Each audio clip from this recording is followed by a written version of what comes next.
Khalil, en écoutant Adama, on a l'impression que le sort de Farba Ngom est déjà scellé te lépp dafay dellu si waat ci loxo Ousmane Sonko yéen jubal jubbanti ngeen woote ak rupture où est la rupture alors su fekkente ni noonu la dem. waaw mais man li ma jaaxal mooy lu ci yoonu Ousmane Sonko anamu ci. non Ousmane Sonko moom mënuñu ko non ci mais génne ndax xam nga c'est-à-dire actuellement xam nga gars yi xam nga ne xale bu jóg ci di langaamu ci loolu gis nga aussi. tey mooy li ma lay wax rek dëkk dafa am lu muy fonctionner dans un état de ñun ci état de droit lañ ne génn nañ ci état xam nga totalitaire bi fi amoon actuellement jubal jubbanti bi man ci loolu lañ nekk te ci loolu la ñuy dox déjà il faut savoir que ñetti pouvoir yi du benn donc il faut les dissocier moo tax man lu ci yoonu Ousmane Sonko mu ngi ci pouvoir exécutif bi di doxal moom ay politique publique am avec le président de la République tey les parlementaires sont là en train de voir comment on peut faire ndax tey jii liñ ñu indil doy na ci preuve bi nga xam ne tax na ñu mën tey dindi immunité parlementaire su seen moroomu député seen collègue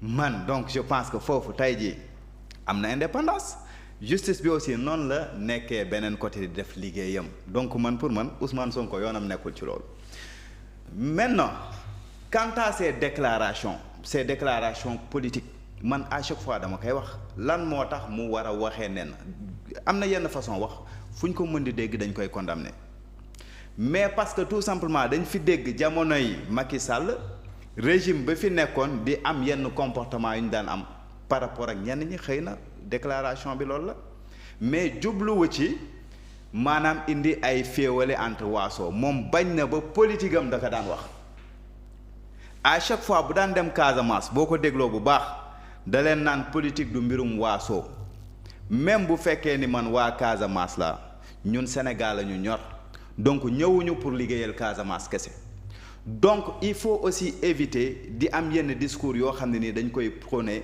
dans l'espace public tey jii nga xam ni maanaam dafay jëm maanaam ci ay mbirum waasoog yu demee noonu ñaata yoon la Ousmane Sonko wax lu mel noonu dañ koy fàtte parce que xëy na yéen da ngeen di jël benn bribe parce que loolu yéen la intéressé ba pare doo leen ko waxee ci sens peut-être bi mu ko waxee mais Ousmane Sonko à chaque fois daf koy wax c'est-à-dire il ne faut pas di indi ci débat politique bi maanaam mbirum waasoo wax na ko du benn wax na ko du ñaar mais plusieurs fois il l'a répété donc du kooku ngeen bëgg indi tey ne moo ko fi njëkk a def man je suis pas d'accord beneen bi aussi mooy avec li mu wax ne peut-être est-ce que son destin n'est pas scellé je ne pense pas xam nga mbir mi man pour man mbirum yoon moo tëddee noonu nee naa la li fi nar a am mus fee am pour man surtout tey jii en matière de crime économique ak yu demee noonu mais dafay fàtte mu ne Farba Ngom woowuñu ko ci nu mu tuddati détournement de deniers publics. Du reddition des comptes. Parce qu'il n'a pas géré les deniers. Parce que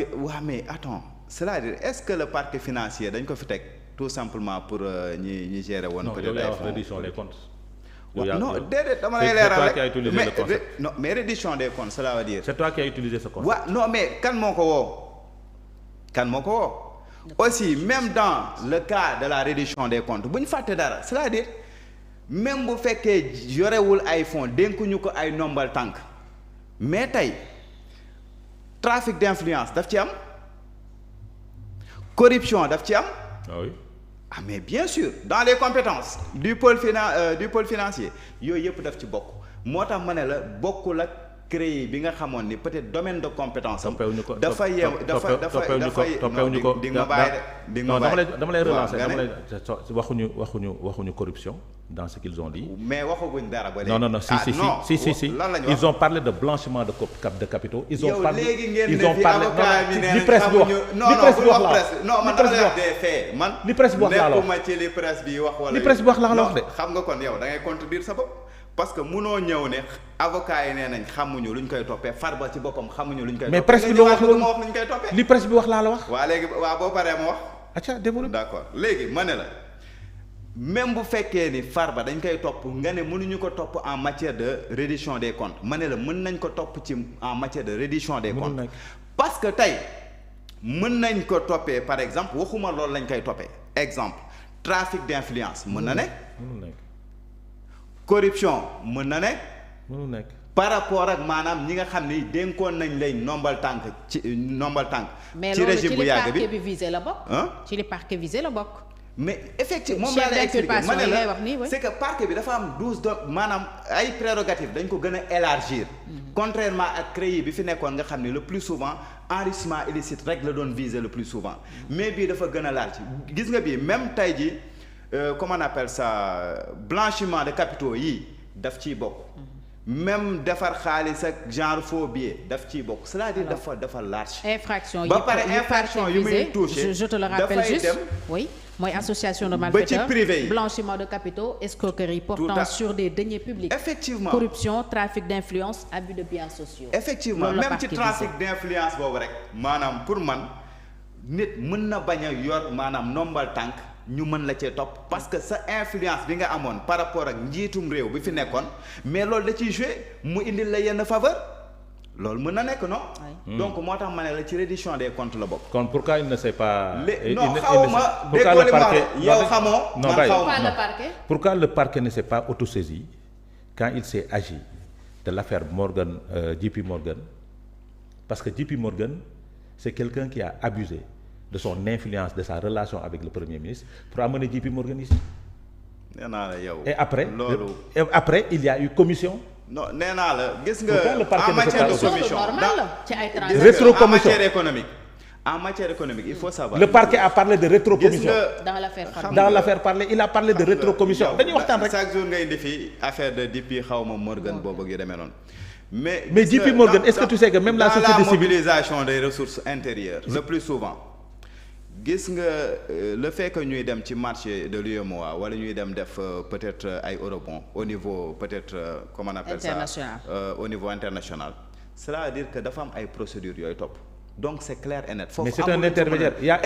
Il faut qu'il y ait un intermédiaire. Il y a un cadre juridique bien réglementé. Mais j'ai dit non dafa nag. xam nga tax moo tax ma ne la. Je pose une question. gis nga ay affaire de CENTIF. Non di nga ma bàyyi ma continuer sama argument. xam nga da nga ma bëgg. non du ma la tontu. du ma la tontu tant que continuer wu ma li may wax. Allez-y. En matière de mobilisation interne de mobilisation des recettes intérieures. gis nga loolu tey maanaam.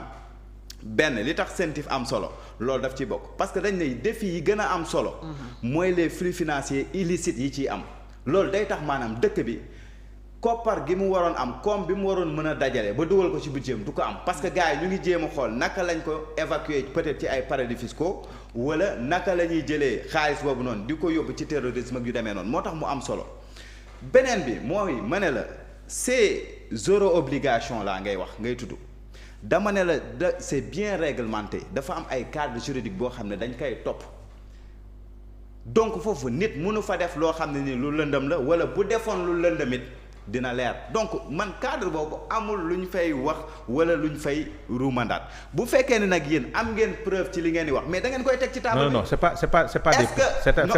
pas des preuves. ñun xam nga non déglu ma rek bàyyi ma terminer. c'est pas nous parlons pas de preuve. le cas de Farba Ngom c'est la suite peut-être. Mais vous n'avez pas de preuve. Rapport bi nga xam ne ni benn même le rapport n'a pas de preuve. Quel rapport? Même pour l'affaire Farba Ngom.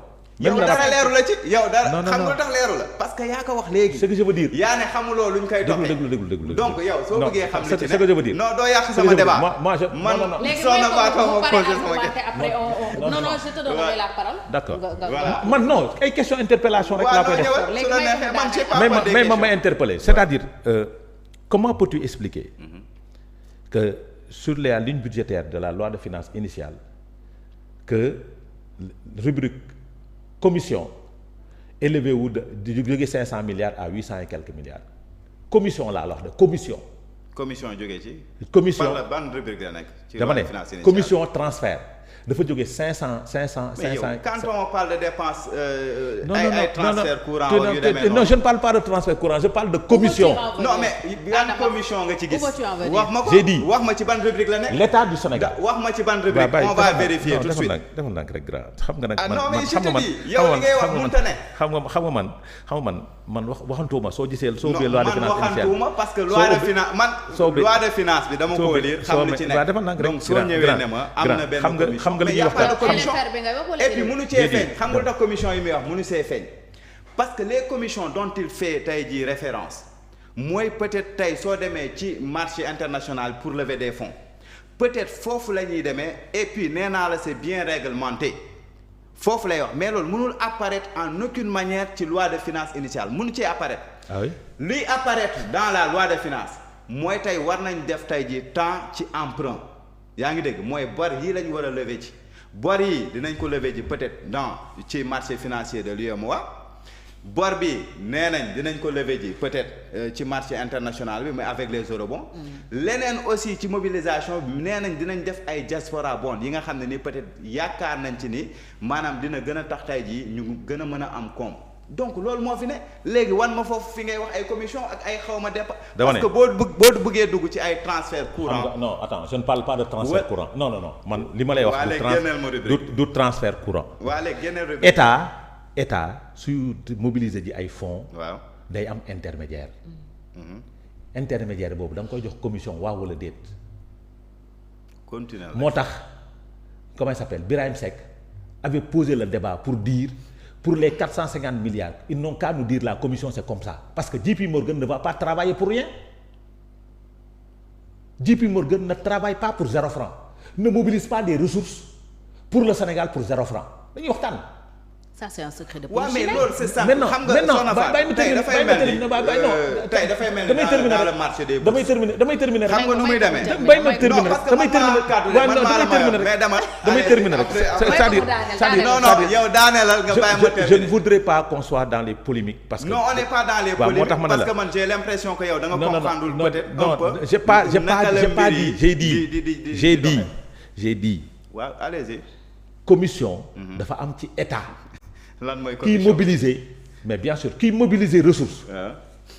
Pourquoi Birahim Seck a posé le débat pour dire on a qu'à nous dire non j'ai dit mais c'est une vérité et jusqu'à présent on n'a pas apporté les réponses. indiwu leen fi preuve. dama ne que maanaam dafa am malversation financière. waxuma déedéet c'est quelque chose qui est légal waxuma malversation financière.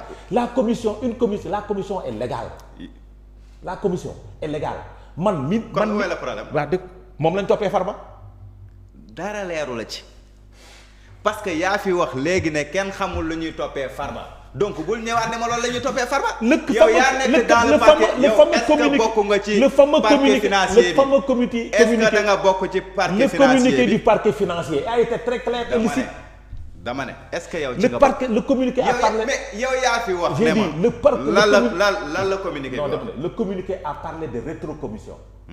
Il a parlé de rétrocommission. Est-ce que loolu rek la wax.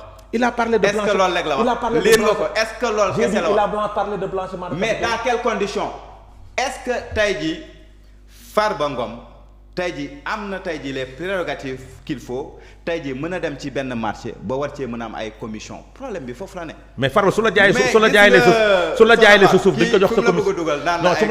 non su ma la xamul peut-être de toi en moi su ma la jaayalee sa suuf. di nga ma jox commission waa wala man jaayuma suuf jaayaanuma suuf je sais pas comment ça marche. est-ce que tu sais que Farba Ngom li ñu koy toppee yëpp mbirum suuf la. waaw mais Farba Ngom xam nga man. parce que nekkul ci leneen lu dul mbirum suuf. j'aime pas personnalité. mais on parle de lui. non bàyyi ma terminer li may wax. xam nga lan moo doon sa question mooy mën a tontu lenn am na gis nga Farba Ngom bëgguma woon personnaliser tey jii la débat mais am na wax yu mu wax yoo xam ne nii dafa dugal boppam. mooy moo fi ñëw accuser fi ay nit. maanaam ne kii kat day woote jub alors que am na fu ñu ànd mu jël ma jël. ñu jox ma ku jub ñu ku jub. non déglul. ku jub dina wax lu mel noonu. déglul. mën naa ba pare teg ci nag yow ngay woote jub. ba pare yow ñu jox la non xam nga nag su nekkoon lu muy nëbb su nekkoon lu bon man mën naa ñëw sa biir. déet man soo ñëwee di accuser nit exemple laa la bàyyi ma jox la exemple rek. du ma la bàyyi c'est-à-dire bàyyi lu mën naa ànd ak bàyyi ma continuer sama argumentaire. accusé ci Thierno Alassane Sall ça montre que. effectivement am na lu ci jubadi. am na lu ci jubadi kon du ko wax. j'ai dit non dañuy waxtaan xam nga le bon sens nag Fatou ànd naa ak yow ànd naa kii par exemple exemple laa joxe rek. ànd nañ ci bureau. man damay woote may ma tuuti damay woote jub. non defal ndànk rek exemple laa joxe rek. exemple laa joxe rek waaw defal ndànk non defal ndànk dañuy waxtaan exemple laa joxe. ànd nañ ci bureau. ma jub non defal ndànk waaw defal ndànk. xale laisse le terme. kon ki nga war a jàpp mooy ki def geste bi ànd nañ maag yow ci bureau maag yow ñu ànd ci bureau Fatou par exemple bureau Fatou ñu war a dem mu yëkkati may mat. mais jox ma non dama ne mu yëkkati jox ma jël. non attends dama ne dem nañ ci bureau Fatou. mu yëkkati jox ma. jox la. jox la soo ko interprété man mën naa ko interprété neneen ko ni nga ko dul interprété. wax ji jëmul foofu de dama ne. parce que waaw déglul defal ndànk rek ma wax la. xam nga non déglul. mooy maanaam kii dafay woote jub. mais c'est ce qu'il a am na dit fi ñu ànd loolu la wax. day woote jub am na fi ñu ànd. loolu la wax. chacun peut en faire l'interprétation qu'il veut, mais c'est ce qu'il a dit. du jël déedéet. non jël la wax non dama ne waa ji dafa joxe. jël non déglu dafa am ko joxe kooku jël. moom xam mu nga lii jël du débat bi. non xam nga j'ai vu la vidéo jël la wax. moo tax ma ne non jël bi jël bi daf dafa ci teg ne mi ngi jaay jub. voilà jël bi mais loolu Fatou mooy jël bi non jël bi dafa am ko joxe. lan moo tax mu joxe. non defal ndànk rek defal ndànk rek. non defal ndànk parce que boo wootee jubadi rek. boo wootee jubadi rek moo tax ma ne la non dama ne. chacun peut en faire l'interprétation qu'il veut. voilà maintenant à charge lu may bañ ñu def ko ci bopp Sénégal déglu à charge maanaam parce que Farba li mu doon def nëbbu ko. non yow doo ma bàyyi ma wax. Farba li mu doon def nëbbu ko de. moom nee na il assume. j'ai dit maintenant. Farba li mu doon def nëbbu ko il assume. ute nag ñi doon def li ñuy def di ko nëbb. c'est ça la vérité man je ne suis pas là pour défendre qui que ce soit. mais ute nag ñi doon def li ñuy def di ko nëbb. Farba tous les Sénégalais l'ont entendu parler te ba muy wax ragaloon li muy def te ragaloon li mu doon wax. parce que xam na ni yabi waaye bàyyi ma non moo tax ñuy xataraayu bañoon bëggoon Macky Sall am troisième mandat mën naa ko analyser noonu donc li ngay wax déglul pour man amul njariñ moom il pour sait que Sénégalais li mu doon wax y avait rien d'illégal. ma maintenant nag ne des fois nit dina def lu flagrant yaakaar ni du délit fekk délit la loolu dafay am acca loolu dafay am nit mu ngi def chaque jour des fois lu garaaw yaakaar ne dara xam nga délit bi gën a mag xam nga délit bi gën a mag c'est répréhensible xam nga délit bi xam nga non mais ma xam nga délit bi gën a mag ci parquet financier non ndax am na compétence xam nga li délit bi gën a mag délit bi gën a pataar mooy li parquet financier def mooy ban délit il arrête Mamina Daffé dans l'affaire Prodac. il arrête Ibrahima Ndiaye mu bàyyi Jean-Pierre Segonde muy dox lu ko neex loolu moo gën a graaw pour man dara graaw ci. xam nga tax ma la xam nga yéen mais bàyyi ma terminer je vais te donner une information. déedéet man je vais te donner xam nga maag yow. war débat bi waroon mais dama lay jox information. rapport IGF boobu ñuy wax. il avait traduit Jean-Pierre Senghor et Mamina Daffé devant la Cour des comptes. il avait dit de traduire Mamina Daffé ak Jean-Pierre Senghor devant la Cour des comptes boobu. parquet financier amuloon n'est-ce pas pour des graves irrégularités dans leur gestion mu ne aujourd'hui tey Mamina Daffé est en prison mooy puisque parquet financier am na Cour des comptes mënu nekk fa li leen di traduire mooy dañ leen war a traduire devant le parquet financier Mamina Daffé mi ngi ci biir kaso bi Jean-Pierre Senghor mi ngi taxawaalu comme ngelaw li tax Jean-Pierre Senghor lii lañ ko toppee woon dinaa wax sénégalais yi lii lañ toppee woon Mbaye pour avoir validé des demandes de paiement dans des conditions douteuses rapport bi nee na la validation d'un paiement d'une avance de démarrage de 3,76 milliards avant toute notification ou enregistrement de contrat loolu la rapport bi wax l'approbation de 3 branches de paiement sans la caution exigée par la société Green pour un total de 5,95 milliards pour Jean-Pierre Segonde. Pour Mamina Daffé ñi ngi ko toppee validation de paiement de 1,25 milliards sans versement préalable des cautions requises dépense de 63,95 millions maanaam Mamina Daffé ñu ngi ko toppee pour 2 milliards moom la ko rapport bi toppee Jean-Pierre Senghor ñu ngi ko toppee pour 9 milliards ñu bàyyi Jean-Pierre Senghor muy taxawaalu ñu jël Mamina Daffé tëj ci kaso bi jël ami Ibrahima Cissé tëj ci kaso bi Ibrahima Cissé gérant d'une société la ñu ngi ko toppee pour faux et usage de faux escroquerie sur les deniers publics une préjudice financier